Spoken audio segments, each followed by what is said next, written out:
नमः पंकजनेत्राय नमस्ते पंकजांग्रये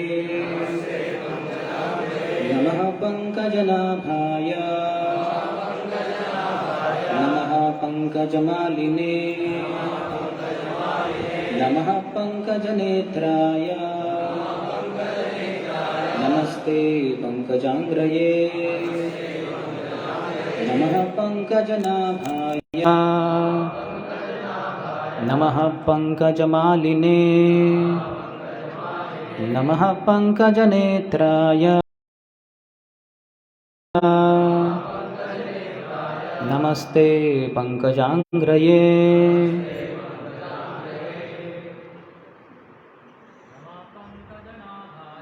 नमः पंकजनाभाय नमः पंकजमालिने नमः पंकजनेत्राय नमस्ते पंकजांग्रये नमः पंकजनाभाय नमः पंकजमालिने नमः पंकजनेत्राय नमस्ते पंकजांग्रये नमः पंकजनाभाय नमः पंकजमालिने नमः पंकजनेत्राय नमस्ते पंकजांग्रये। इसका अनुवाद कृष्ण कृपा श्रीमूर्ति अभय चरणारविंद भक्तिवेदांत स्वामी श्रील प्रभुपाद के द्वारा। हे प्रभु, आपको मेरा सादर नमस्कार है। आपके उदर में कमल के फूल जैसा गड्ढा अंकित है। आप सदैव कमल के फूल की मालाओं से सुसज्जित रहते हैं। आपकी चितवन कमल जैसी शीतल है और आपके चरणों में कमल अंकित है। सुबह के श्रीमद् भागवतम कक्षा में सभी भक्तों का हार्दिक स्वागत। तो ये श्लोक हम बार बार इसलिए ले रहे हैं क्योंकि हमारे आँखें कमज़ोर है, आँखों के द्वारा माया प्रविष्ट होती है। मैं इनके बारे में ही सोच रहा था सुबह से। ये आएंगे तो कुछ प्रकार के श्लोक बताएंगे, नहीं तो फिर कल के लिए रिजर्व रखेंगे, तो वो है इधर ही। तो क्या समस्या है, हमारे संत तुकाराम महाराज कहते हैं कि पापाचिया वासना नको दाऊ डोळा त्याहुनी आंधळा बरा समी।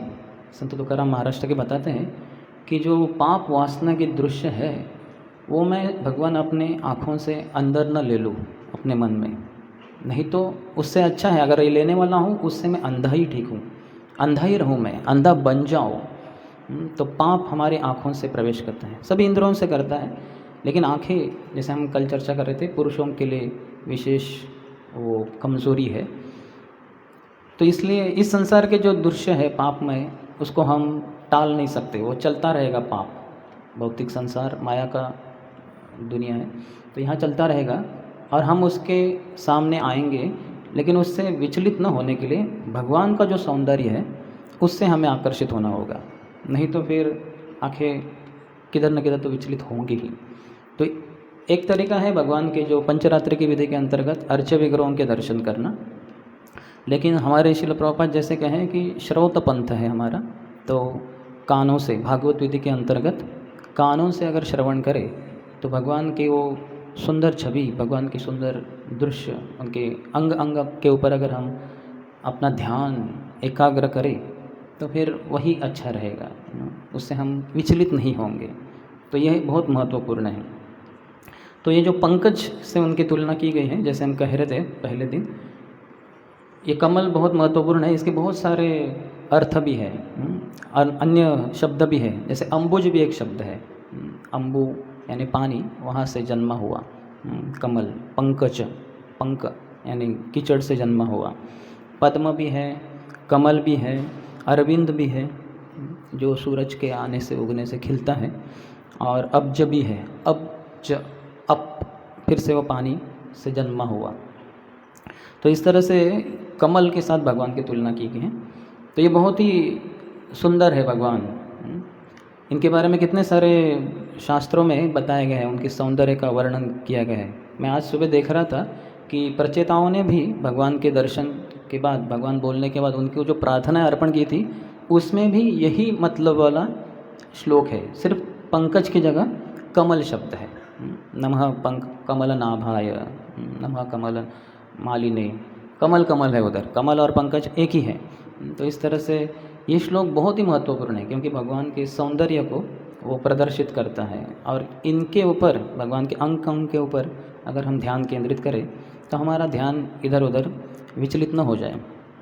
जैसे तुकाराम महाराज एक महाराष्ट्र में भगवान प्रकट हुए पांडुरंग के रूप में, विट्ठल भगवान। तो उनके ही गुणगान में वो एक श्लोक गाते हैं, सुंदर ते ध्यान उभे विठेवारी, करकटावारी ठेवूनिया, तुळशी हार गळा कासे पितांबर, आवडे निरंतर हेची ध्याना, मकर कुंडले तळपती श्रवाणी, कंठी कौस्तुभमणी विराजिता, तुका म्हणे माझे हेची सर्व सुख, पाहिन श्रीमुख आवडीने, सुंदर ते ध्यान उभे विठेवारी।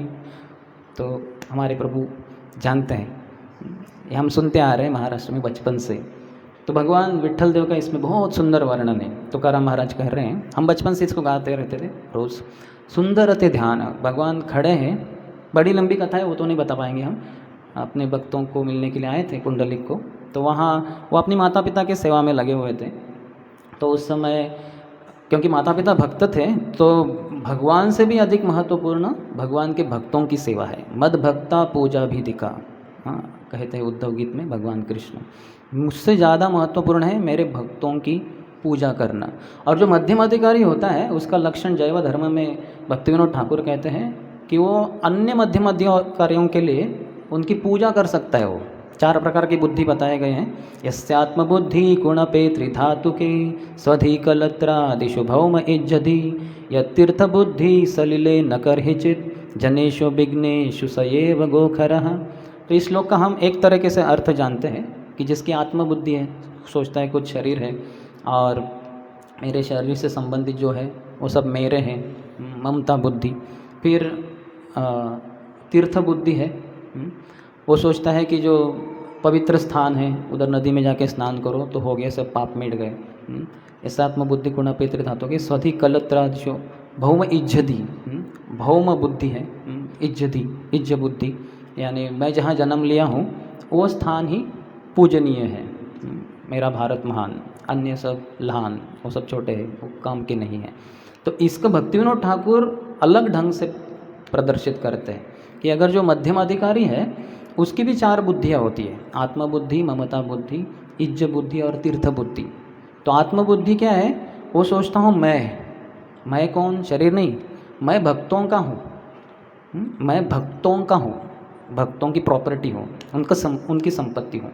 ममता बुद्धि, भक्त मेरे हैं, न कि मेरी पत्नी, मेरे बच्चे और सब परिवार वाले, भक्त मेरे हैं, मैं भक्तों का हूँ, भक्त मेरे हैं। फिर इज्ज बुद्धि, भक्त ये वंदनीय है, इनकी पूजा कर सकते हैं हम। जैसे प्रभुपाद की तो करते ही हम रोज़ सुबह पंचरात्रि की विधि के अंतर्गत वैसे करते हैं, और भागवत विधि के अंतर्गत प्रभुपाद की पूजा होती है, प्रभुपाद के ग्रंथ रोज़ 1 घंटा पढ़कर, तो वो भी करना चाहिए भक्तों को। पंचरात्रि की विधि तो हो जाती है मॉर्निंग प्रोग्राम में, लेकिन दिन में खुद का एक जिम्मेदारी है कि हम वो करें। तो प्रभुपाद की जैसे पूजा करते हैं, गुरुओं की भी पूजा करते हैं व्यास पूजा के दिन, लेकिन अन्य मध्यम अधिकारियों की भी पूजा करने को आनी चाहिए। जो कर पाता है वो मध्यम अधिकारी खुद है, क्योंकि उसके मन में द्वेष नहीं है, वो उससे बाहर हो गया, इसके कारण वो अपराध से भी मुक्त हो गया, तो इसलिए फिर वो कर सकता है। नहीं तो हमारे अंदर द्वेष है तो हम बोलेंगे इसका क्यों, ये तो कुछ कुछ अच्छा नहीं, तो जलन होती है। तो इसलिए पहला ही अपराध है कि भगवत नाम का प्रचार करने वाले महाभागवतों की निंदा करना। उनकी निंदा नहीं करनी है, उनकी पूजा करनी है। पूरा शंख बजाकर, अगरबत्ती, दिया, अर्घ्यम, सब कुछ, और अंत में फिर से। तो इस तरह से करने को आना चाहिए, अर्थात सेवा भी करनी चाहिए, जो भी बोलते हैं उपदेशों को भी पालन करना चाहिए। और फिर तीर्थ बुद्धि, वो तीर्थ स्थल है स्वयं, न मैं इधर उधर भागता बैठूं, लेकिन जो भक्त है बस उनके चरणों में रहूं और उनकी सेवा करूं, तो बस सभी तीर्थ उधर ही उपलब्ध है। जैसे युधिष्ठिर महाराज कहते हैं विदुर जी को, जो गए थे तीर्थ क्षेत्र, और फिर जब वापस आते हैं हस्तिनापुर, तो कहते हैं कि भगवद्विदा भागवता तीर्थभूत स्वयं विभो तीर्थी कुर्वन्ति तीर्थानि सो अंतस्तेन गदाभृतः, कि आपके जैसे महाभागवत स्वतः तीर्थ क्षेत्र है, आप तीर्थों को पवित्र करते हो, क्योंकि भगवान आपके हृदय में हमेशा स्थित है। तो इस तरह से चार बुद्धि हो तो बहुत ही अच्छा है। तो यहाँ तुकाराम महाराज कह रहे हैं, उसमें हम चलेंगे, लेकिन फिर से वापस सुंदरते ध्यान उभे विठेवरी, कि भगवान वहाँ खड़े अपने भक्तों की राह देख रहे हैं। वो देख रहे थे पुंडलिक कब आएगा, लेकिन पुंडलिक अपने माता पिता के चरण कमलों का मालिश कर रहे थे। तो बोले भगवान आप थोड़ा रुकिए, तो रुकिए, तो कुछ तो स्थान देना चाहिए, चटाई वगैरह, तो चटाई वगैरह थी नहीं, गरीब थे, तो उधर ही एक ईंट पड़ी थी, तो ईंट को फेंक दिया उधर, भगवान आप उस पर विराजमान हुई। तो ये ईंट और कुछ नहीं है, ये इंद्रदेव है। जब रुद्रासुर का वध किया गया था, तो त्वष्टा का वध हुआ था, उसके कारण इंद्र को शाप मिला था कि तुम्हें ईंट बनना पड़ेगा। तो ईंट बनना है, तो उन्होंने सोचा कि यहाँ ही सबसे अच्छा है भगवान के चरणों के आश्रित होकर, और जो ऊपर भगवान का मुकुट है वो भी शिवलिंग है। तो ऐसे करके सभी देवी देवता भगवान की सेवा में लगे हुए हैं। तो ये ईंट के ऊपर भगवान खड़े हो जाते हैं, तो उसका वर्णन कर रहे हैं तुकाराम महाराज। सुंदरते ध्यान, भगवान ध्यान कर रहे हैं, ध्यान मग्न मुद्रा है उनकी। उभे विठेवरी, वो ईंट के ऊपर खड़े हैं। करकटावरी, अपने कटी के ऊपर, अपने कमर के ऊपर हाथ रखे हुए, क्योंकि राह देख रहे हो कब आएगा पुंडलिक। करकटावरी ठेवनिया, हाथ रखकर। तुलसी हार गला, उनके गले में तुलसी की माला है। कासे पीताम्बर, और उन्होंने पीताम्बर पीले रंग के धोती पहने हुए। आवड़े निरंतर हेचि ध्यान, ये जो भगवान का ध्यान है मुझे बहुत ही अच्छा लगता है, तो इसके ऊपर मैं ध्यान करना चाहता हूँ। फिर मकर कुंडल है, उनके जो कुंडल है कानों में, वो मकर यानी मछली के आकार के हैं।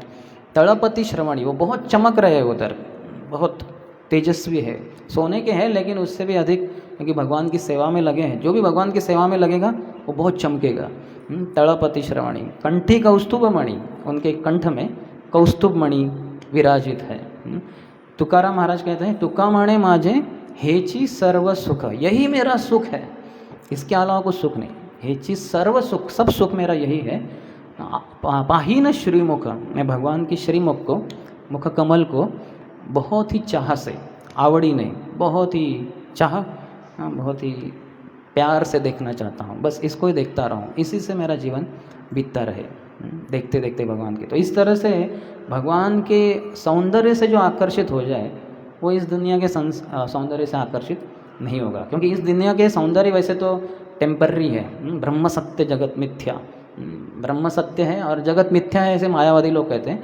लेकिन मिथ्या है उसका दूसरा अर्थ क्या है, ऐसा नहीं कि मिथ्या है यहाँ से मैं बाहर चले जाऊँ तो, क्योंकि ये मिथ्या है, ये है ही नहीं, चला जाऊँगा तो मेरा सर फूट जाएगा, ये दीवार के ऊपर है वो उधर, लेकिन मिथ्या है यानी कुछ समय के लिए, 1000, 2000, 3000 साल के बाद वो उधर नहीं होगा। तो इसलिए इस संसार का जो सौंदर्य है वो क्षणिक है, हियर टुडे गॉन टुमारो, अभी दिख रहा है कल नहीं दिखेगा। तो इसलिए इस संसार का जो सौंदर्य है उससे माया देवी से प्रभावित होकर हम आकर्षित होते हैं, उससे न हो इसलिए शास्त्रों में सभी जगह, बहुत जगह पे भगवान के रूप का वर्णन आया है। तो ये रूप से जो आकर्षित होगा ये इस संसार के रूपों से आकर्षित नहीं होगा, क्योंकि आँखों को तो वो चाहिए, वो फूड, वो अन्न चाहिए, इंद्रियाणाम ही चरताम। तो इसलिए भगवान के सौंदर्य का अगर दर्शन करें हम, आँखों से पहले कानों से जब दर्शन करेंगे, तब आँखों से जब दर्शन करेंगे तो उसका मायने रखता है वो, नहीं तो फिर उतना नहीं। तो श्रील प्रभुपाद जैसे कहते हैं कि जब हम टीचिंग्स ऑफ किन कुंती किताब में, कि जब हम भगवान का जो सा कमल से पूर्ण ऐसा जो वर्णन है कि द विजन ऑफ लोटसेस, कमलों का दृश्य, सभी जगह पे कमल कमल ही है, चरण कमल, 8 जगह पे उनके कमल है, एक जगह पे रूप गोस्वामी पाद बताते हैं, प्रभुपाद बताते हैं एनओडी में कि भगवान का जो दिव्य शरीर है वो कमल के फूल के जैसा 8 जगह पे है। एक तो उनका मुख कमल, फिर 2 आँखें, एक एक तो 3 हो गए, नेत्र कमल या पंकज नेत्र, और फिर उनके 2 हाथ, हस्त कमल, तो हो गए कितने 5। फिर नाभि, पद्मनाभि, तो हो गए 6, और 2 चरण, चरण कमल। तो इस तरह से 8 जगह भगवान के जो है अंग, उनकी तुलना कमल से की है। तो ऐसे अगर दर्शन करेंगे हम, अर्थात कमल की माला वो तो बाहर से हो गई, लेकिन फिर भी कमल के ही है भगवान पूरे, तो इनका जो दर्शन करेंगे तो उनका भगवान के प्रति स्मरण बढ़ेगा, और वो स्मरण हमें हर जगह पे होना चाहिए। प्रभुपाद उदाहरण देते हैं, जैसे अगर किसी से प्रेम है, माँ का अपने बेटे से, बच्चे से प्रेम है, तो बच्चे के संबंधित जो भी कुछ चीज़ दिखती है माँ, तो तुरंत बच्चे की ही याद आती है। तो उसी तरह से इस संसार में घूमते फिरते, लॉकडाउन चल रहा है फिर भी हम घूम फिर रहे हैं, बाद में बहुत घूमेंगे, तो कहीं हमारा मन न घूम जाए किधर। तो इसलिए महत्वपूर्ण है कि हम भगवान को सब जगह पे देखें। तो वो देखेंगे तो हम बहुत ही आनंदित रहेंगे, भक्तिमय जीवन में लगे रहेंगे। जैसे रामानंद राय का बारे में महाप्रभु कहते हैं, जब उनका संवाद हुआ था कुवूर में, यानी गोदावरी के तट पे, जब महाप्रभु दक्षिण भारत में जा रहे थे, तो वहाँ जब पहुँचे और उनके साथ संवाद कर रहे थे, तो रामानंद राय कहते हैं कि मैं पहले आपको एक सन्यासी के वेश में देखा था, लेकिन अभी मुझे आप श्याम सुंदर कृष्ण के रूप में दिख रहे हैं आप।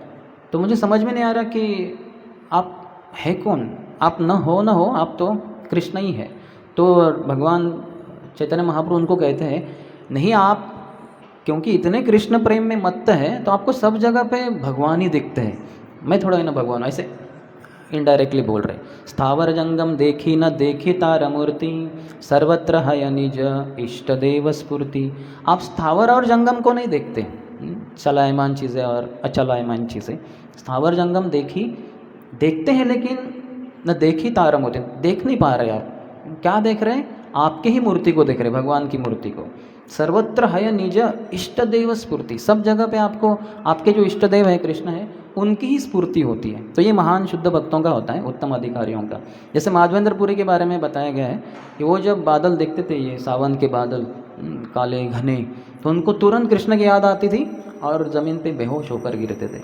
हम तो कितने बार देखे, वो घूमते हुए देखे इधर उधर। हमारा वैसे भगवान के प्रति भगवान का स्मरण हुआ ही नहीं।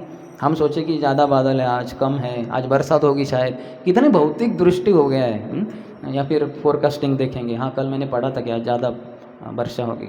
तो हमारी दृष्टि को बदलना होगा, जैसी दृष्टि वैसी सृष्टि। तो दृष्टि अगर कृष्ण भावना में बन जाए, तो फिर हमें माधवेंद्रपुरी के आशीर्वाद से शायद ये बादल देखकर भगवान कृष्ण की याद आ जाए, या कमल देखकर भगवान की याद आ जाए।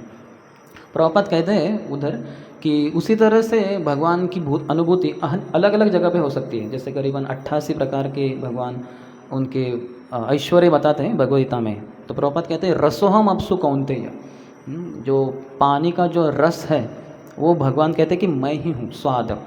बिना भगवान के वो पानी का स्वाद हो ही नहीं सकता। तो प्रभुपाद कहते हैं फिर इसी तरह से जो शराब भी है, क्योंकि यहाँ अमेरिका में हूँ मैं, और अमेरिका में बहुत सारे शराबी लोग हैं, बहुत प्राय, और वो शराबी पीते हैं। तो शराब भी एक तरीके से पानी का ही एक थोड़ा सा रूपांतरण है, उसमें पानी है लेकिन थोड़ा गंदा है, उसका प्रभाव गलत होता है। लेकिन फिर भी क्योंकि भगवान पानी का ही स्वाद है, तो वैसे शराब का भी भगवान ही स्वाद है। तो मैं सभी शराबियों से निवेदन करता हूँ कि जब भी वो शराब पिए तो भगवान को स्मरण करें, ये समझकर इसका जो स्वाद है वो भगवान ही है। ऐसे प्रभुपाद लिखते हैं। देखिए प्रभुपाद क्या उदार दिल है। हम तो ऐसे शराबियों के पास भी नहीं जाना चाहेंगे, क्योंकि लेकिन प्रभुपाद उनके बीच में रह रहे थे हिप्पियों के। हिप्पी तो शराब की, वो तो शराब तो एक छोटा सा अंग है उनके जीवन का, और बहुत कुछ है।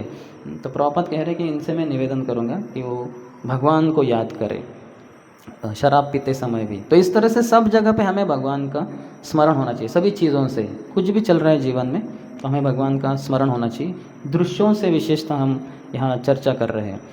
तो यहाँ हमारे कृष्णदास कविराज गोस्वामी लिखते हैं, जयताम सुरतोपंगोर मम मंद मतिर्गति मत्सर्वस्व पदाम भोजो राधा मदन मोहनो। तो वो कह रहे हैं कि जयताम सुरतोपंगोर, मैं तो जैसे पंगु हूँ, पंगु जो चल नहीं पाता वगैरह, मम मंद मतिर्गति, और मेरी गति मति भी मंद है, मैं बुद्धिमान नहीं हूँ, मैं डल हूँ, मंद हूँ। मत सर्वस्व पदाम भोजो, लेकिन भगवान मदन मोहन जी के, राधा मदन मोहन जी के जो चरण कमल है वो मेरे सर्वस्व है, सब कुछ मेरा उनके चरण कमल ही। मत सर्वस्व पदाम भोजो, उनके चरण कमल, राधा मदन मोहन।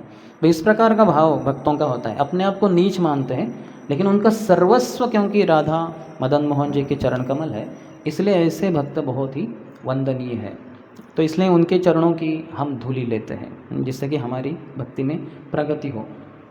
जब भगवान कृष्ण वृंदावन में थे, जब गए थे गैयों को चराने के लिए वृंदावन में, तो एक बार उनके सभी ग्वाल बाल मित्र आए और बोले, कृष्ण हमें बहुत भूख लगी है, तुम कुछ इंतज़ाम करो। वो बोले, जाओ बाजू में ही वहाँ कुछ ब्राह्मण हैं, वो यज्ञ कर रहे हैं, तो बहुत स्वादिष्ट व्यंजन भगवान विष्णु को अर्पण कर रहे हैं, तो तुम जाओ और उनसे कुछ भिक्षा मांग के लेके आ जाओ, लेकिन मेरा नाम मत बताना। किनका बताना? बलराम जी का, क्योंकि वो क्षत्रिय है, मैं तो वैश्य हूँ, थोड़ा नीचे वर्णों में, तो उनका नाम बताना। तो जाते हैं ग्वाल बाल और बताते हैं, उनको मांगते हैं, तो वो लोग तो इतने व्यस्त रहते हैं, इन बच्चों को बिल्कुल देखते भी नहीं। वो तो अपने ही इसमें, अरे ये बहुत है, हाँ इसकी खुशबू आ रही है, ये वो। आनंद वृंदावन चंपू में बताते हैं कि कैसे वो एकदम मज़ा लूट रहे थे अंदर ही अंदर, और ये ग्वाल बालों को पूरा उन्होंने दुर्लक्षित कर दिया। तो बेचारे विवश होकर वापस आ गए और कृष्ण से बताएं, कृष्ण को बताएं कि देखो हमें कुछ मिला ही नहीं। तो कृष्ण बताते हैं, अरे जो भिक्षा मांगते हैं उनको ऐसा मांग नहीं करनी चाहिए, भिखारी जैसे होते हैं, तो जो मिला मिला, नहीं मिला तो नहीं मिला। फिर भी ठीक है, अभी चिंता मत करो, अभी जाओ वापस फिर से, और उनकी पत्नियां रहेंगी, तो वो उनसे मिलो और उनसे मांग के देखो। तो फिर वो जाते हैं और जैसे ही बताते हैं उनको कि कृष्ण बलराम बाजू के ही वन में हैं और हम भूखे हैं, तो कृपया हमें कुछ दीजिए व्यंजन। तो तुरंत न के वो भेज देती है, खुद ही सब इकट्ठा करती है और खुद ही उठाकर लेके आती है। और फिर जब आती है जंगल में, बाजू में भट्रोल जो स्थान है, तो वहाँ भगवान कृष्ण अपने एक मित्र के साथ खड़े होते, तो उसका वर्णन बताया गया है।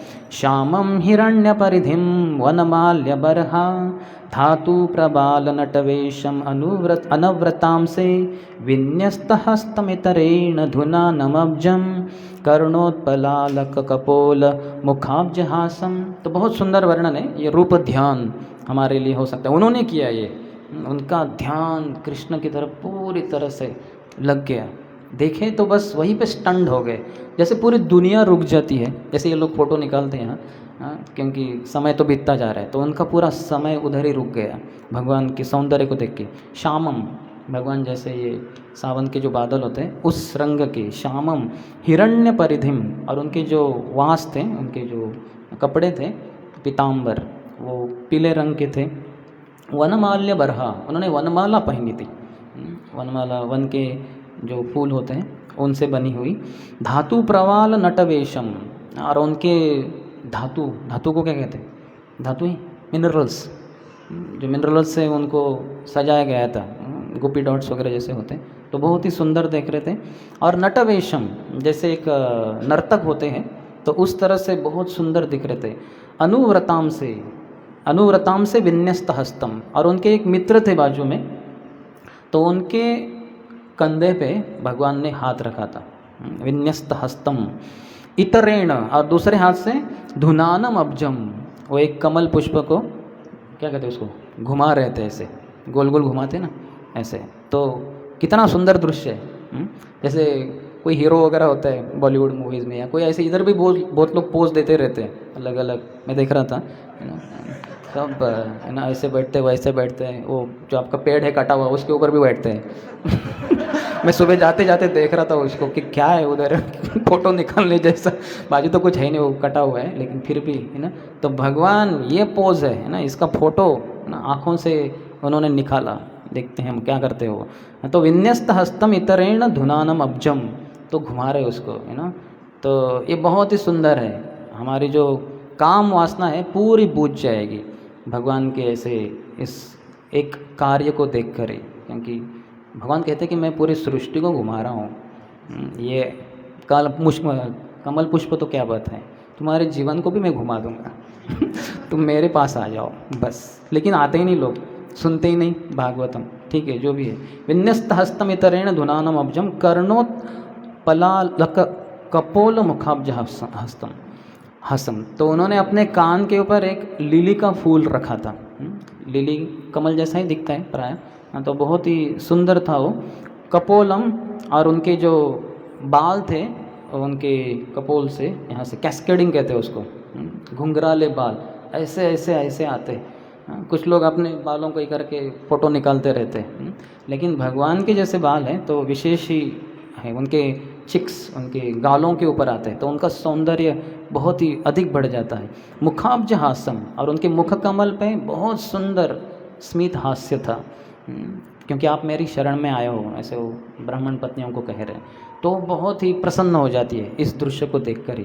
तो सुखदेव गोस्वामी बताते हैं कि इसका कारण क्या है, इतना कैसे आकर्षण हुआ। हमने भी तो देखा राधा माधव को, वही है अतः राधा रानी के इस पे कंधे पे हाथ नहीं रखा है, लेकिन वृंदावन में जाएंगे तो बलराम जी के कंधे पे हाथ रखा है, तो वही दृश्य है प्राय। तो हमारा क्यों नहीं हो रहा है, तो उनका क्यों हुआ। तो वो बता रहे हैं, प्राय श्रुत प्रियतमो दयपूर्ण कर्णपूरैर यस्मिन् निमग्न मनसस्तम अथाक्षि रंध्रै अंतः प्रवेश सुचिरम परिरभ्यतापम प्राज्ञम यथा विमतयो विजहुर्नरेंद्र। तो इसमें बताते हैं कि प्राय यानी बार बार उन्होंने श्रुत प्रियतमा उदय, उन्होंने बार बार कृष्ण के बारे में सुना था।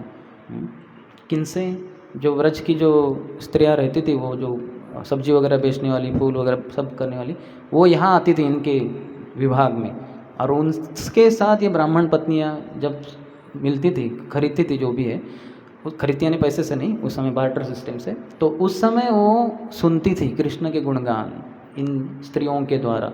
तो बार बार सुनने से भगवान के गुणगान, उनका भगवान के प्रति बहुत प्रेम बढ़ गया था। कर्णर पुरेर, ये कान के जो विवर है, छेद है, होल है, इसमें उन्होंने बार बार भगवान के बारे में सुना था। यस्मिन निमग्न मनसस्तम, इस कारण उनका मन पूरी तरह से कृष्ण के ऊपर फिक्स, एकदम एकाग्र हो गया था।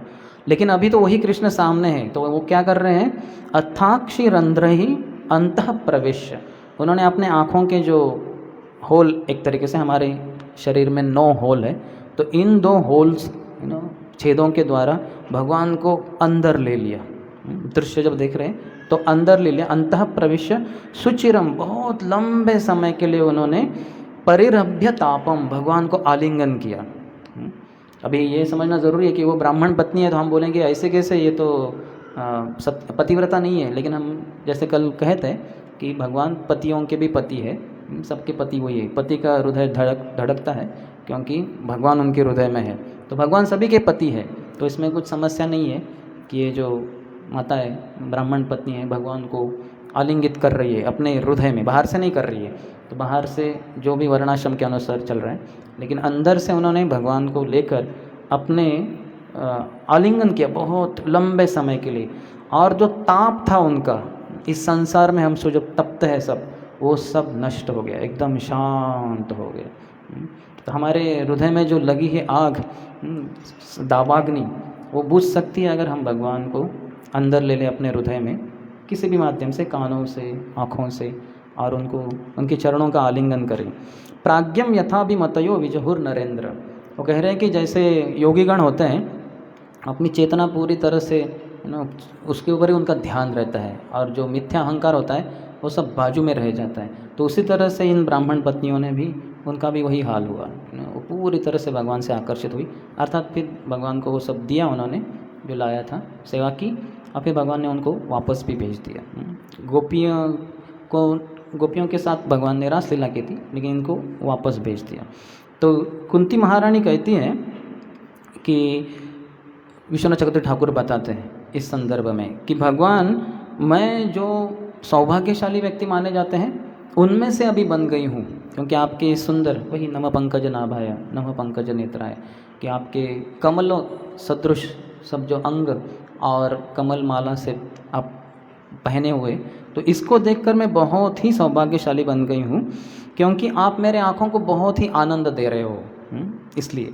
और इसलिए मेरी आँखें अभी पूरी तरह से आनंद से शांत या ठंडी हो गई है।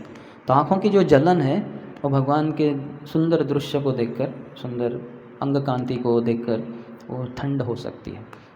तो इसलिए बहुत ही महत्वपूर्ण है कि हम भगवान के ऊपर पूरी तरह से अपना लक्ष्य केंद्रित करें। उसको नेत्रोत्सव कहते हैं।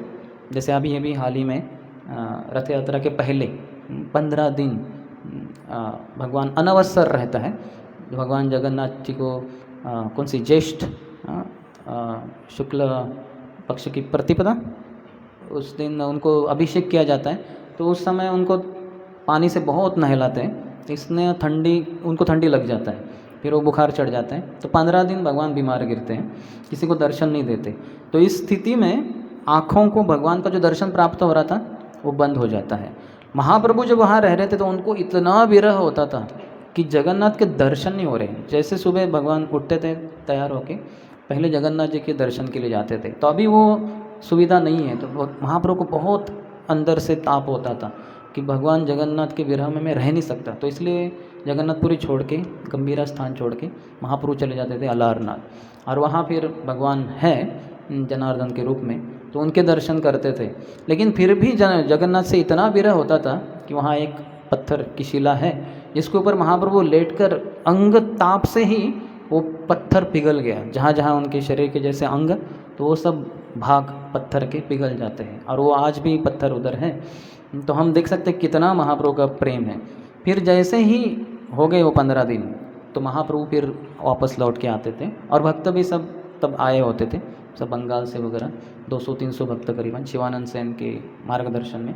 तो महाप्रभु आ जाते हैं और फिर भगवान के दर्शन होते हैं। उसको नेत्रोत्सव कहते हैं, गुंडीचा मंदिर के मार्जन के बाद। तो नेत्रों के लिए उत्सव, the festival for the eyes. तो ये बहुत महत्वपूर्ण है कि हम आँखों का जो फेस्टिवल है, त्यौहार है, इस तरह से मनाएं। अगर माया में है तो इस संसार के जो दृश्य देखेंगे, गंदे दृश्य, हमें लगा कि बहुत अच्छा है।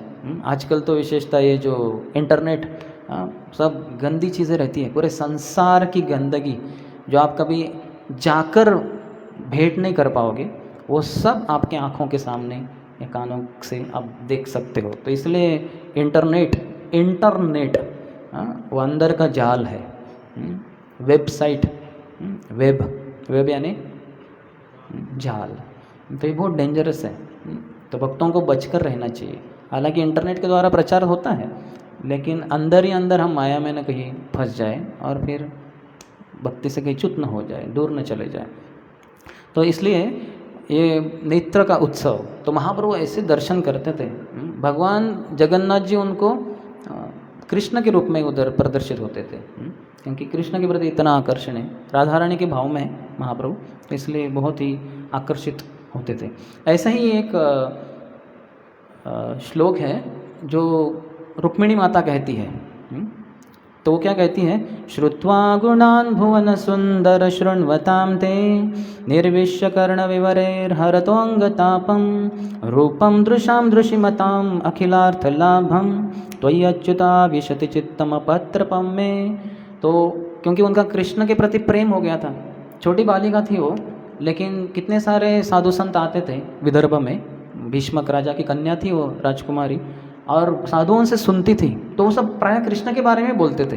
तो कृष्ण के गुणों को सुन सुन कर वो कह रही है, श्रुत्वा गुणान, उन्होंने प्रेम पत्र लिखा, क्योंकि उनका विवाह, अर्थात भीष्मक जो राजा थे उनकी इच्छा थी कि कृष्ण के साथ विवाह करा दे, लेकिन उनके बड़े भाई रुक्मी, वो शिशुपाल के पार्टी के थे, जरासन ये सब। तो फिर उन्होंने बोला नहीं, मेरी बहन की शादी होगी शिशुपाल से। तो पिताजी भीष्मक कुछ बोल नहीं पाए, तो फिर हो गई शादी तय। तो अभी समय पास में आ रहा था विवाह का, तो रुक्मिणी देवी से सहन नहीं हुआ कि मैंने अपने हृदय को भगवान कृष्ण को दिया है, तो ये ऐसे है ना व्यक्ति को मैं नहीं देना चाहते हैं। उनके साथ नहीं रहना चाहती। तो उन्होंने कृष्ण को प्रेम पत्र लिखा, तो वो एक ब्राह्मण के साथ भेज दिया द्वारका। तो वो प्रेम पत्र का पहला ही एक श्लोक है, तो उसमें रुक्मिणी देवी कह रही है, श्रुत्वा, सुनकर, गुणान, आपके गुणों को, श्रुत्वा गुणान भुवन सुंदर, त्रिभुवन में सबसे सुंदर आप ही हैं भगवान, आपसे बढ़कर तो कोई है ही नहीं। भगवान का नाम एक है कि अत समूर्ध्व, भगवान के समान कोई नहीं, असमा अऊर्ध्व, उनके ऊपर भी कोई नहीं किसी भी चीज़ में। जब भी जो भी कुछ अच्छी चीज़ें हैं, है ना, जैसे बताया गया है षड ऐश्वर्य भगवान की, तो आप बहुत ही सुंदर हो। तो आपके गुणों को सुनकर निर्विश्य कर्ण विवरेर, आपके गुणों को मैंने अपने कानों से सुन लिया, हाँ, तो इसके कारण हरतो अंग तापम, मेरे सभी प्रकार का जो अंग ताप था वो सब नष्ट हो गया है। रूपम दृशाम दृशिमताम अखिलार्थ लाभम, और आपके रूप को भी मैंने हरे कृष्ण हरे कृष्ण, तो उसी तरह से मैंने आपके रूप को भी सुना, रूप को सुना है उन्होंने, देखा नहीं अभी तक। जिनको प्रेम पत्र लिखा है उनको देखा नहीं है उन्होंने, लेकिन उन्होंने बहुत अच्छे से देखा है कानों से, उसका ही हम वर्णन करने। रूपम दृशाम दृशिमताम अखिलार्थ लाभम, जो देखने की चीज़ है उसमें सर्वोत्कृष्ट भगवान के ही सुंदरता है। अखिलार्थ लाभम, सभी प्रकार के लाभ मुझे प्राप्त हो गए। त्वयि अच्युत आविशति चित्तम, इसी कारण मेरा जो चित्त है आपके चरणों में प्रविष्ट हो गया है। निर्लज्ज होकर मैं कह रही हूँ, चित्तम अपत्रपम में, कि मैं बस आपको ही अपना हृदय अर्पण कर रही हूँ, तो कृपया मुझे स्वीकार कर लीजिए। तो इस तरह की निर्लज्जता बहुत महत्वपूर्ण है। ये निर्लज्जता का परमोच्च पराकाष्ठा है, और ये निर्लज्जता होनी चाहिए। आज के संसार में क्या निर्लज्ज बनते लोग, सड़े आम सड़क के ऊपर क्या क्या चीज़ें करते हैं, और कितने बिंदास थे लोग, बिल्कुल परवाह नहीं करते। तो हमें भी ऐसा थोड़ा सा निर्लज्जता होनी चाहिए, वैसी नहीं, ऐसी जो रुक्मिणी देवी कह रही है। हमारे राधेश्याम प्रभु कहते हैं कि जो भक्त पूना स्टेशन से कुंज बिहारी मंदिर तक एक किलोमीटर का रास्ता है, वो 10-15 मिनट लगेंगे, जो चल के आएगा कीर्तन करते हुए, अकेला हो या कुछ आदर ब्रह्मचर्य या कोई तो है ना, अकेला भी हो या कोई भी है, तो कीर्तन करके आएगा, ऑटो लेकर नहीं आएगा 1 किलोमीटर, तो वो आएगा चल के कीर्तन करेगा, तो मैं उसको करताल गिफ्ट दूंगा फ्री में। अर्थात ब्रह्मचर्य का सब फ्री में ही होता है, लेकिन फिर भी राधेश्याम प्रभु के हाथों से उसको करताल मिलेगा। बोले कि शर्माने की ज़रूरत नहीं है, क्यों हम शर्मा रहे।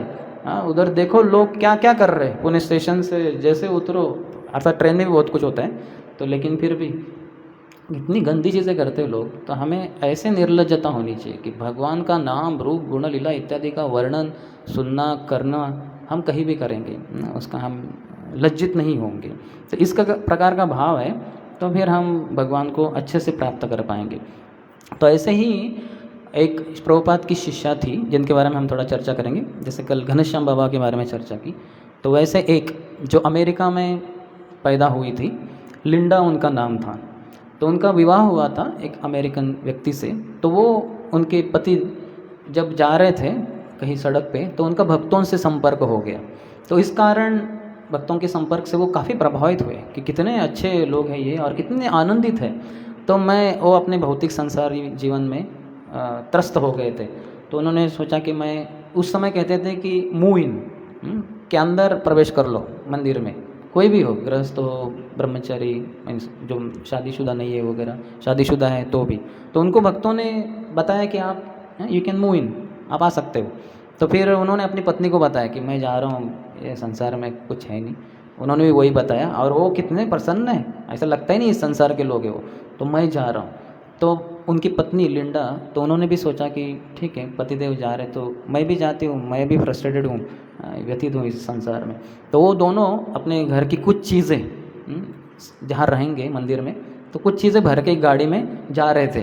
तो जाते रास्ते में वो दरवाज़ा खुल गया गाड़ी का, और बहुत सारी चीज़ें गिर गई, वो गाड़ी चल रही थी। तो वो दोनों ने, विशेषतः पति ने सोचा कि जाने दो, भगवान की इच्छा है शायद कि नहीं लेके जाना है। तो गिर गया तो गिर गया, वो गाड़ी का दरवाज़ा बंद करके वो पहुंच गए दोनों, और फिर मंदिर में भर्ती हो गए। दोनों वहीं पे रह रहे थे, सेवाएं दे रहे थे। बाद में ये माता जी को भेजा गया था न्यू वृंदावन, वेस्ट वर्जीनिया। तो वहाँ पे अपनी सेवाएं कर रही थी। विशेषतः वो कुकिंग, भगवान के लिए रसोई बनाना वो करती थी। तो वहाँ ऐसे नहीं कि गैस स्टोव सिलेंडर सब कुछ उपलब्ध है, वहाँ लकड़ी जाके काटना होता है जंगल में। तो ये है अमेरिका की एक युवती जिनको ये कुछ पता ही नहीं था, उनको तो सिर्फ वही पता था, है ना, या ऑन करके ये दबाना वगैरह। तो फिर वो जाती थी अकेली जंगल में और लकड़ी काट कर लेके आती थी और उसके द्वारा फिर वो कुकिंग करती थी। तो इस तरह से पूरी तरह से सोच सकते हैं हम भी अगर बताया जाए कि लकड़ी काट कर लेके आओ और कुकिंग करो, हम बोलेंगे छोड़ दो, हम त्रस्त हो जाएंगे, लेकिन वो इतना सब करने के लिए तैयार थी। तो एक बार और उनको पूरा सुबह उठकर रात तक पूरी तरह से सेवाएं रहती थी उन दिनों में सभी भक्तों को, और सोने को भी ज़्यादा नहीं मिलता था, काफ़ी कम सोते थे वो लोग। जैसे मैं कल बता रहा था, न्यू वृंदावन में जो अंतिम भक्त उठता था वो 2:30 बजे उठता था, और 2:30 से स्नान करके वगैरह 4:30 तक सभी 16 माला होनी चाहिए। फिर 4:30 से मंगल आरती, नरसिंह आरती, तुलसी आरती, फिर शिक्षाष्टकम वगैरह, फिर उसके बाद गुरु पूजा, फिर भागवतम क्लास, और फिर उसके बाद श्रृंगार दर्शन खत्म। जब के लिए समय ही नहीं। इस एक भी माला बची है किसी के तो बताया जाता था कि ये भक्त माया में है, क्योंकि इसकी एक माला बची कैसी, मंगल आरती के पहले ही सभी माला हो जानी चाहिए। तो क्या स्टैंडर्ड था वो, कितने सेवाएं थी, दिन भर सेवाएं। तो ऐसी स्थिति में एक उत्सव आ रहा था, तो परम पूज्य राधानाथ स्वामी महाराज जो वहाँ ब्रह्मचारी के रूप में थे, तो उन्होंने माता जी से निवेदन किया कि क्या आप भगवान के लिए एक कपड़े सिल सकते हैं क्या? तो वो बोली हाँ क्यों नहीं, ज़रूर। तो पहले से पूरा सुबह उठकर रात तक पूरा सेवा ही सेवा है, अभी कहाँ समय है ये कपड़े सिलवाने के लिए। तो लेकिन हाँ बोल दिया उन्होंने, और फिर 15 दिन के लिए, 2 हफ्ते के लिए रात भर सोई नहीं वो, और कपड़े सिलवाए उन्होंने, और त्यौहार के बस पहले ही उन्होंने वो दे दिया। तो देखिए क्या समर्पण है ये भक्तों का। तो ये जगन्नाथ बलदेव सुभद्रा की सेवा करती थी। तो जब भगवान का श्रृंगार वगैरह करके ना, तो वो जाती थी दर्शन करने के लिए। तो श्रृंगार तो उधर होता है ऑल्टर में, तो वहाँ से आती थी मंदिर में, और दर्शन करते करते घंटों घंटे बीत जाते थे। बस इतना प्रेम था भगवान के प्रति, इतना प्रेम। रात को सोती थी क्योंकि बलराम जी जो थे उनके जो पादुकाएँ थी वो नए बनाए गए थे, तो पुराने वाली थी, तो उन्होंने वो ले ली, और रात में वो पादुकाओं के ऊपर सर रख कर ही वो सोती थी कि बलराम जी के चरणों में रहूँगी तो फिर कुछ समस्या नहीं। तो क्या भाव है देख सकते हैं। अभी वो पादुकाएँ आप देखेंगे बहुत मुश्किल है, उसके ऊपर सर रखेंगे तो हमें नींद ही नहीं आएगी, लेकिन वो इतने थके रहते थे वो सब भक्त कि वो उसमें ही पूरा सोती थी वो, और उनको भगवान के सपने आते थे नींद में। तो उन्होंने प्रभुपाद को पत्र लिखा कि प्रभुपाद ऐसा ऐसा होता है कि मैं बलराम जी के इन पे अपना सर रख के सोती हूँ और फिर मुझे भगवान के सपने आते हैं। तो प्रभुपाद बोले हाँ, कृष्ण भावना इतनी अच्छी है कि भगवान का स्मरण आप 25 घंटे कर सकते हैं।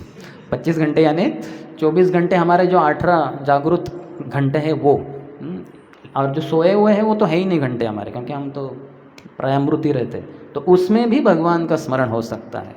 इतनी कृष्ण भावना बहुत ही अच्छी है। तो बहुत ही प्रामाणिक, बहुत ही अच्छी भक्त थी वो। तो बाद में उनको बताया गया कि आप प्रचार करने जाओ, तो प्रचार करने जाती थी अमेरिका के सड़कों के ऊपर।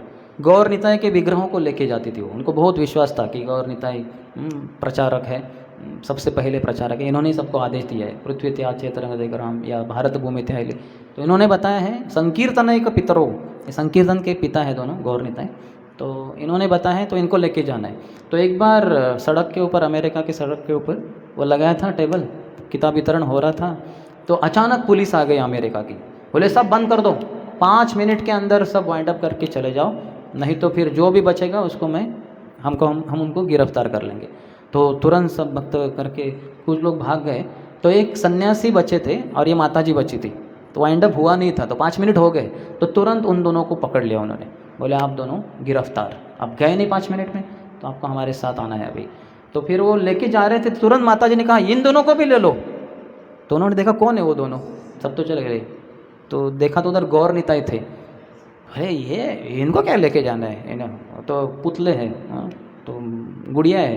बोले नहीं, इन्हीं के कारण इन्होंने आदेश दिया इसलिए हम इधर हैं, तो इसलिए इनको भी ले लो। तो बोले बोले ये पागल स्त्री है, इसको समझ में नहीं आ रहा है अभी क्या करे, इसको इनको लेके जाना है तो उनको भी लेके जाना पड़ेगा। तो उन दोनों को भी गिरफ्तार कर लिया, गौर निताई गिरफ्तार हो गए तो उनको भी जेल में डाल दिया, चारों को वो दोनों और ये। फिर मुकदमा चला, तो मुकदमा में जज ने बोला कि अगर आप ये वादा करते हो आगे से ऐसे सड़कों पे आएंगे नहीं, ऐसे पुस्तक वितरण वगैरह कीर्तन वगैरह करेंगे नहीं, तो हम आपको अभी तुरंत छोड़ देंगे। तो वो सन्यासी तुरंत बोले हाँ हाँ फिर हम ऐसा वादा करते हैं कि हम कभी भी सड़कों के ऊपर आएंगे नहीं वगैरह वगैरह, तो कृपया हमें छोड़ दीजिए। तो माता जी जोर से चला, नहीं हम बिल्कुल छोड़ेंगे नहीं, हम ज़रूर आएंगे, रोज़ आएंगे, हम कीर्तन करेंगे, इन्होंने आदेश दिया हमें। तो जज दंग रह गया, अरे क्या स्त्री है ये, है ना। तो फिर से भी उन्होंने बताया कि देखो फिर जेल में जाना पड़ेगा, आप किधर भी डालो, हम तो सड़कों पे आएंगे कीर्तन करेंगे। वो जेल समझ, वो जो था वो जज वो समझ गया ये पूरी पागल स्त्री है, हाँ तो इसको यहाँ रखेंगे जेल में तो पता नहीं कितने लोगों को पागल कर देगी, तो अच्छा है कि छोड़ ही दो। तो उनको छोड़ ही दिया उधर। तो ऐसे ये लादिनी माता जी भगवान से बहुत प्रेम करती थी। बाद में परम पूज्य भक्तितीर्थ स्वामी महाराज जो अफ्रीका में, साउथ अफ्रीका में, वेस्ट अफ्रीका में प्रचार करते थे, तो उनको काफ़ी बार प्रचार के लिए, सन्यासी गुरु है तो जाना पड़ता था। तो उधर इतने सारे उनके शिष्य थे और देखने के लिए कोई है नहीं ज़्यादा, कोई सीनियर वगैरह, वो तो सब जवान भक्त है। तो उन्होंने इन माता जी से निवेदन किया कि माता जी क्या आप आके वहाँ रह सकती है, सभी भक्तों का आपके द्वारा काफ़ी मार्गदर्शन होगा, प्रेरणा मिलेगी भक्ति में। तो बोली हाँ क्यों नहीं। तो फिर वो चली गई साउथ अफ्रीका, वेस्ट अफ्रीका। तो वहाँ पे तो सेवाएं दे रही थी, सभी बहुत खुश थे। जैसे कहते हैं कि स्पिरिचुअल आंट, जैसे हम गॉड ब्रदर कहते हैं वैसे गॉड आंट, जो हमारे गुरु महाराज हैं उनकी बहन, उनकी गुरु बहन, तो हमारी बहन बुआ जैसे हो गई। गुरु महाराज हमारे पिताजी और ये माता जी हमारी बुआ जैसे हो गए। तो सब बड़े प्रसन्न थे, इतनी सीनियर है और वो भक्ति में काफ़ी प्रगति। हाँ एक और रह गया, 1994 में शायद वो परम पूज्य राधानाथ स्वामी महाराज ने उनको वृंदावन यात्रा में बुलाया था। तो वो आई थी और सभी भक्तों के साथ वो गई थी। तो इतना प्रसन्न थी, पहली बार वृंदावन में आई थी। हमेशा अमेरिका में ही रही थी, भारत कभी आई नहीं थी। तो पहली बार आई है भारत में और उसमें भी वृंदावन में, इतनी खुश है ना। सब जगह पे वो गई, उन्होंने सुना सब वर्णन, पहला कुछ सुना था वो अभी देख रही आंखों से, इतना प्रसन्न थी। तो फोगला आश्रम है वहाँ, आप जानते हैं, तो वहाँ पे रहने का स्थान था और प्रसादम हॉल में प्रसाद, और ये सीनियर है, प्रभुपाद की शिष्या है, तो सभी भक्तों उनको प्रसादम सर्विंग की उन समय उन दिनों में पत्तल पे। तो जैसे उनको प्रसादम बांटा गया, सीनियर डिवोटी है, अच्छे से ख्याल कर रहे थे। और राधानाथ महाराज ने सबको आदेश दिया था, मेरे जो भी गुरु भाई गुरु बहन है सबको बहुत अच्छे से, है ना, मुझसे भी ज़्यादा अधिक आदर और सबसे अच्छा उनको सेवा करना है। तो उनको प्रसाद दिया गया। तो फोगला आश्रम उन दिनों में तो बाजू में मिट्टी था, तो उन्होंने वो मिट्टी ले लिया अपने हाथ से ऐसे और पूरा, है ना, डंके से पूरा उसके ऊपर डाल दिया और वो प्रसाद लेती रही और आंखों से आंसू आ रहे थे कि कितना सौभाग्य है, मैं वृंदावन में हूँ और रज रज मेरे प्रसाद में है। हमारे अगर हम ले रहे प्रसाद और ये आ जाए हवा का झोंका और धूल गिर जाए तो हम सोचते हैं ज़्यादा ही गिर गई, क्या करूँ अभी, दूसरा प्लेट लेता हूँ। तो देखिए कैसे भाव है इन भक्तों का, ये भाव ही के द्वारा भगवान पूरी तरह से एक भक्त के समर्पित हो जाते हैं ना। तो ये भाव बहुत महत्वपूर्ण है। तो वो प्रसाद लेते थे वैसे। तो समय बीत गया, तो जब वो थी वो वेस्ट अफ्रीका में, तो वहाँ भक्तों की तो सेवा कर रही थी, प्रचार कर रही थी माता जी, लेकिन वहाँ बहुत क्या कहते वो दंगा चलता था उधर कि हाँ, क्योंकि वहाँ के जो कुछ ऐसे थे, वहाँ सब ऐसे गवर्नमेंट नहीं रहती शांति से, वहाँ सब एक दूसरे को मारते रहते थे। तो रोज़ सैकड़ों लोगों को मारे जाते थे, गायों को काटते थे वो लोग। तो उन्होंने एक पत्र में राधानाथ महाराज को लिखा कि यहाँ बहुत ही खतरनाक ऐसे वातावरण है ना, लोग मारे जा रहे हैं, पता नहीं मेरी भी मृत्यु हो सकती है, लेकिन मुझे कोई परवाह नहीं, है ना। और उन्होंने लिखा बाद में कुछ दिनों के बाद कि मुझे सबसे बड़ा डर यही है कि मैं भक्तों को कहीं भक्तों के प्रति मेरे से कुछ अपराध न हो जाए, यही मुझे डर है। अपनी जान की मुझे परवाह नहीं है, लेकिन भक्तों के प्रति अपराध न हो जाए।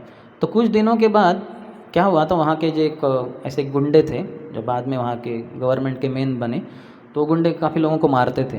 तो जो गुंडों के प्रधान थे उनको किसी भक्त ने पत्र में लिखा, थोड़े आते थे वो इस्कॉन मंदिर वहाँ के, तो उनको किसी ने पत्र लिखा कि आप ये सब कर रहे हैं, ये सब माया में आपको पता नहीं, ये सब क्षणभंगुर है, क्या आप राजा बनने का प्रयास कर रहे हो, छोड़ दो ये सब को।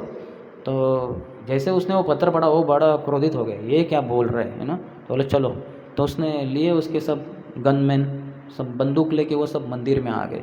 तो जैसे मंदिर में आ गए तो काफ़ी लोग भागी गए इधर उधर।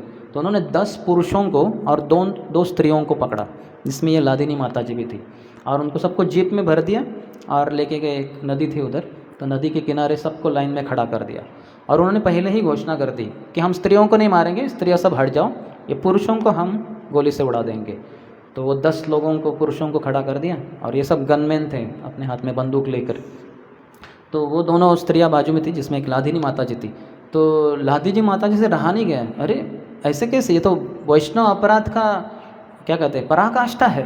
हंति निंदंती वा द्वेष्टि, वैष्णवान अभिनंदती, 6 प्रकार के अपराध होते हैं। हंति, वैष्णव को मार ही देना, एक अपराध है। हंति निंदंती, उनकी निंदा करना। वा द्वेष्टि, उनका द्वेष करना। अभिनंदती, जब भक्तों को देखते तो अभिनंदन नहीं करना, हरे कृष्णा प्रभु, थोड़ा स्माइल ये करके। तो इस प्रकार के 6 बताएं। तो यहाँ तो हत्या हो रही है, मैं कैसे देख सकती हूँ इस हत्या को। तो तुरंत वो आई और उसके गन को पकड़ा, जो मेन था। बोले कि नहीं, आप ऐसे नहीं कर सकते, ये भक्त है, भगवान को उन्होंने जीवन समर्पित किया है। बोले तुम हट जाओ। उन्होंने धक्का मार दिया, वो थोड़ी नीचे गिर गई। बोले तुम हट जाओ, हम इनको मार डालेंगे, स्त्रियों को कुछ नहीं करेंगे। तो वो फिर से आई, बोले नहीं, मैं देख नहीं सकती वैष्णव का अपराध होते हुए, है ना। तो फिर बोले फिर हम आपको भी उड़ा देंगे गोली से। वो मानी नहीं, तो बंदूक चलाई गई और उनके सीने में जाकर वो वहीं पे गिर गई। हरे कृष्ण महामंत्र बोलते बोलते, हरे कृष्ण कृष्ण कृष्ण हरे हरे, हरे राम राम राम हरे हरे। तो ये हमारे इस्कॉन में बहुत विशेष माता जी हैं, लादिनी माता। जैसे बहुत सारे अन्य कथाएं भी हैं, कितने भक्तों ने त्याग किए हैं भगवान की भक्तों की सेवा में रहते हुए, क्योंकि वो पूरी तरह से उनका हृदय दे दिए थे भगवान के लिए। क्योंकि भगवान का ऐसा सौंदर्य है, जैसे हमने पहले बताया, घंटों घंटे वो भगवान जगन्नाथ बलदेव सुभद्रा के दर्शन करते रहते, खड़े खड़े। वो बताना रह गया, बैठकर नहीं, खड़े खड़े हमारे पाँव दुख जाएंगे, हम चले जाएंगे, हम तो इतना दर्शन भी नहीं करते। इतना प्रेम। और उसकी पराकाष्ठा हम देखते हैं इस अंत में, उन्होंने अपने पूरे शरीर को ही न्यौछावर कर दिया। तो अर्थात वो तो भगवत धाम चली गई, क्योंकि जिसने भक्तों के प्रति इतनी सेवा की और ऐसा उन्होंने बलिदान किया, तो भगवान पहले ही वो उच्च चेतना को प्राप्त की थी, जैसे हम उनकी जीवन शैली से देख सकते हैं।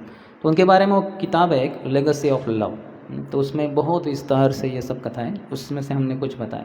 तो इस तरह से हमारे जीवन का एक ही ध्येय होना चाहिए कि भगवान के सौंदर्य से, भगवान के गुणों से, भगवान की लीलाओं से, भगवान के नाम से मैं पूरी तरह से आकर्षित हो जाऊं और अपने जीवन को नाम रूप गुण लीला भगवान की और भक्तों की, इसके लिए मैं जीवन न्यौछावर कर दूँ ना। ऐसा ज़रूरी नहीं कि हम सबको भी गोली लगेगी, लेकिन माया की गोली न लगे, तो भक्तों की सेवा करते रहे। तो ये हमारा एकमात्र उद्देश्य हो तो हमारा जीवन धन्य हो जाए, और फिर भगवत धाम तो पूरा कायम है, तो हम जाएंगे ही। हरे कृष्ण। तो भगवत धाम जाने के लिए और कुछ प्रयास करने की ज़रूरत नहीं पड़ेगी, बस हरि गुरु वैष्णव की सेवा हम करते रहेंगे और उसी से जीवन बिताते जाएंगे। और ये सब छोड़त कहीं नहीं जाओ, ये सब छोड़त प्राण हराओ। भक्तिविनोद ठाकुर कहते हैं कि ये सब छोड़त कहीं नहीं जाऊँ, ये सब छोड़ के, भक्तों का संग छोड़ के मैं कहीं नहीं जाऊँगा। ये सब छोड़त प्राण हराओ, जाएगी तो मेरी लाश ही जाएगी, वो भी 4 भक्तों के कंधे पे, हरे कृष्ण महामंत्र का गायन करते हुए। तो इस तरह का दृढ़ निश्चय हमारा होना चाहिए कि बस मैं, प्रभुपाद ने जो मेरे लिए पूरा अपना खून पसीना दिया है, तो मैं भी बदले में कुछ तो करूं, न कि अपने आप को रिजर्व रखूं। नहीं, मैं थोड़ा सा अपने आप को बाद में देखेंगे, शरणागति बाद में नहीं, अभी, क्योंकि बाद में पता नहीं माया हमें उसके शरणागत कर लेगी। तो भगवान के प्रति आकर्षित होंगे तो फिर ये स्वाभाविक है, फिर हम अपने जीवन को न्यौछावर कर देंगे। तो जैसे एक कथा बताता हूँ, फिर अंत कर सकते हैं। जैसे परम पूज्य गिरिराज महाराज के बारे में बताया गया है, वो प्रभुपाद से इतने आकर्षित हुए।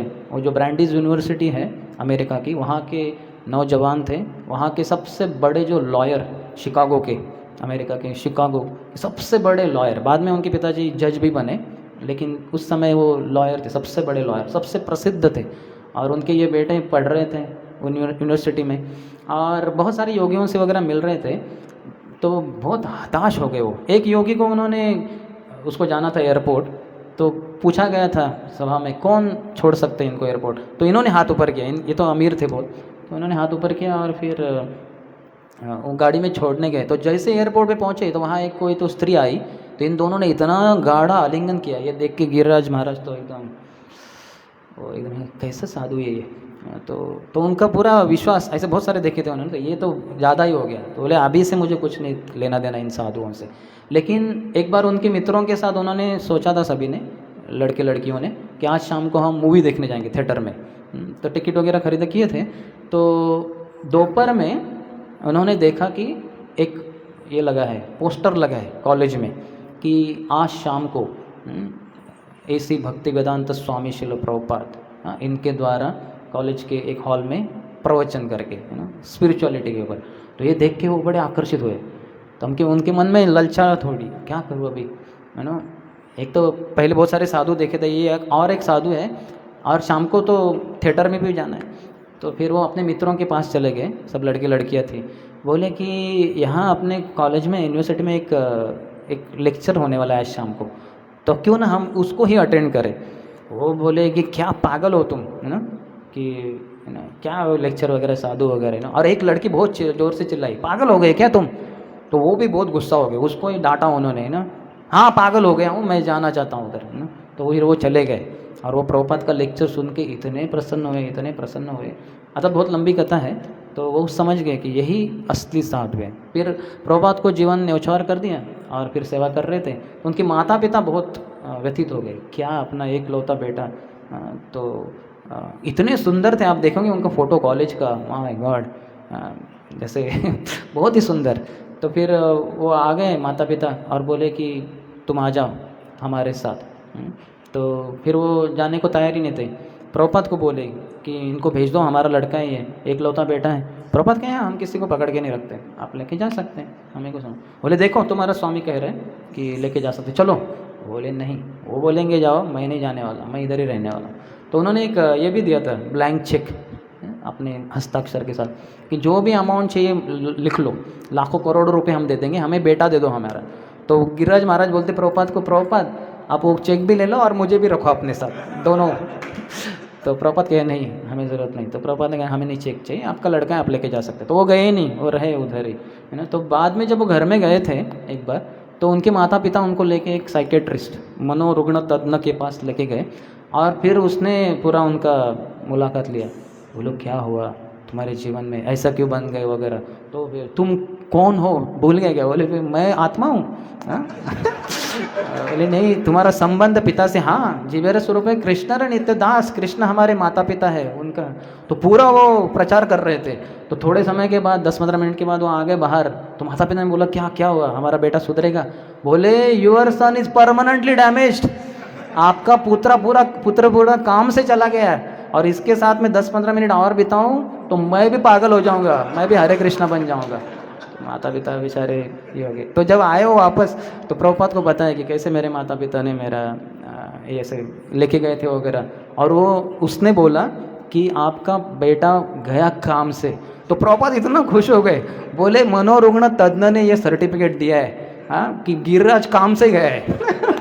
तो ये बहुत अच्छा है बोले। और 2-4 लेक्चर में प्रभुपाद ने बोल भी दिया, ये पूरा कथा बताई। और वो बोले मनोरुग्ण तज्ञ बोल रहे हैं कि गिरिराज पूरा काम से चला गया। प्रभुपाद बोले ये हमारे संस्था का लक्ष्य है कि हम सब काम से चले जाए, परमानेंट डैमेज, है ना, कि हम भौतिक संसार के प्रति, माया के प्रति फिर से वापस मुड़कर न देखें, न तो उसकी शरण में जाए, बस कृष्ण को ही, हरि गुरु वैष्णव की सेवा करते रहे।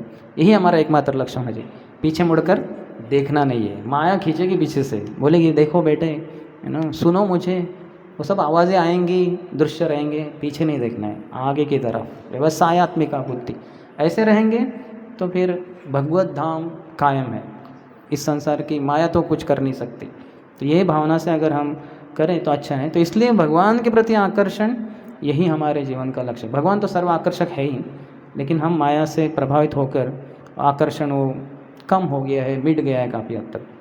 लेकिन श्रवण करेंगे तो श्रवण के माध्यम से शृण्वतः श्रद्धया नित्यं गृणतश्च स्वचेष्टितं कालेन न अतिदीर्घेण भगवान विशते हृदि। शृण्वतः श्रद्धया नित्यम, श्रद्धा से श्रवण करेंगे भगवान के बारे में। गृणतश्च स्वचेष्टितम, और भगवान को लेंगे अपने जीवन में स्वचेष्टा, अपने प्रयास से। कालेन न अति दीर्घेण, बहुत समय के बाद नहीं, बहुत जल्दी ही भगवान विशते हृदि, भगवान हमारे हृदय में प्रवेश करेंगे। और फिर वो उधर आ गए तो छोड़ते नहीं फिर। तो ऐसे भगवान हमारे हृदय में प्रवेश करें, यही हमारी भक्तों के भगवान के चरणों में एक ही अभिलाषा, यही एक प्रार्थना है। बहुत बहुत धन्यवाद। हरे कृष्ण। किसी का कोई प्रश्न? थोड़ा ज़्यादा हो गया। हाँ,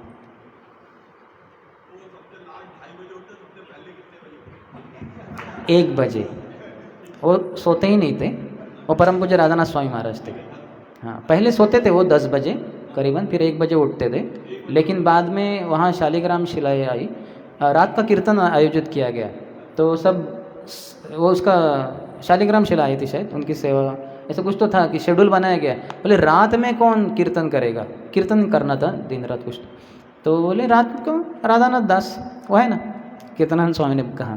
तो फिर उनका शेड्यूल 10 से 1 कीर्तन करना है ऊपर पहाड़ के ऊपर। तो घोड़ा दिया था, बोले इतना दूर मुझे टाइम किधर जाने के लिए, बोले घोड़े पे जाओ। घोड़ा चलाना आता नहीं था, घोड़े के ऊपर जाते थे, उधर कीर्तन करते थे, फिर घोड़े के ऊपर आते थे। इधर 1 बजे पहुंचने के बाद तुरंत फिर स्नान करके, वो पहले तो बर्फ़ को फोड़ना था, ऊपर का बर्फ़ फोड़ के नीचे से पानी निकाल कर फिर नहाने का 1 बजे, और फिर 1:30 बजे से जप करने का 16 माला। फिर उसके बाद 3:30 को भगवान को उठाने का, वो ऐसे करते थे। तो दिन में सिर्फ 2 ही घंटा सोते थे वो, और वो भी लगातार नहीं। जब भगवान को भोग अर्पण किया है तो 10-15 मिनट रुकना होता है, तो 10-15 मिनट वो सोते थे। ऐसे करके दिन में 6 ऑफरिंग, थोड़ा 10-15 मिनट करके ऐसे 2 घंटा 24 घंटे में। तो ये प्रभुपाद के सब शिष्य हैं, उन्होंने अपना पूरा तन मन धन सब कुछ अर्पण कर दिया। आज की तारीख में हम कितना क्या कहते हैं, खुशहाली का जीवन जी रहे, मस्त सोते हैं, बहुत प्रसाद मिलता है। उन लोगों का प्रसाद वगैरह क्या, कुछ नहीं। इतनी ठंडी रहती थी, ठंडी इतनी, तो जो दिया आता था सामने तो भक्त उसके ऊपर हाथी रखते थे, और वो भी बेचारा, पता है सबको, उसको भी पता है कि कितना ठंडी है, तो वो रखते थे।